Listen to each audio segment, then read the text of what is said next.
पिता मातांकर जत्न ननेले संपत्ति फेरस्त हेब कोर्ट को ऐतिहासिक राय। आसतु जानिबा एहार सर्विसेस खबर विषय जो पिला माने वृद्ध पिता मातांक ठारू संपत्ति सेमानकर नाम को स्थानांतरण करती किंबा सेमानक ठारू उपहार भावे ए सबु ग्रहण करती पर सेमानकु परित्याग करती सेमानकु एबे ए विषय सावधान हेबार समय आसीछि।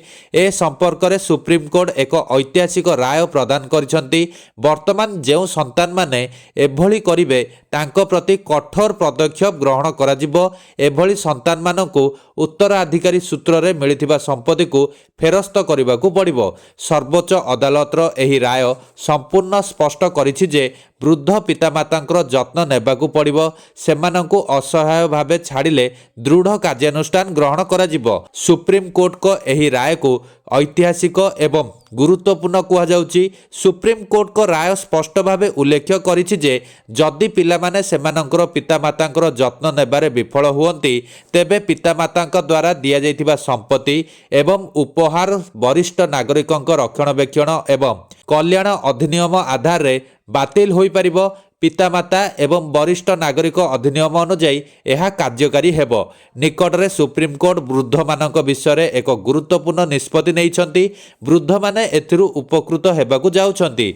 एही निष्पत्ति परे पिलामाने सेमानकर वृद्ध पितामातांकर जत्न नेबे एवं सेमानक सहित भल आचरण करिवे बोली आशा करा जाउछि।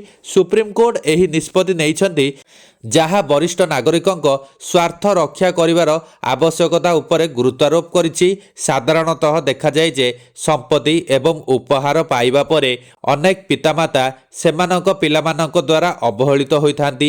सेमानकर जत्न निया जाए नाही। वृद्ध अवस्था सुधारिबा पई प्रयासर एक अंश भावे सुप्रीमकोर्ट एही राय दैछंती। कोर्ट कहिछंती जे वर्तमान पितामातांकर संपत्ति एवं पिलामानंकु अनन्य उपहार देबा परे एथिरे एक शर्त अंतर्भुक्त कराजिबो। शर्त अनुଯାयी पिलामानंकु पितामातांकर जत्न नेबाकू पड़िबो। सेमानकर आवश्यकता पूर्ण करिबाकू पड़िबो। जदि पिलामाने एही शर्तर पालन करंती नाही एवं पितामातांकु एकाकी छाड़ी दियंती तेबे समस्त संपत्ति और अनन्य उपहार सेमानक ठारू फेराई नियाजिबो।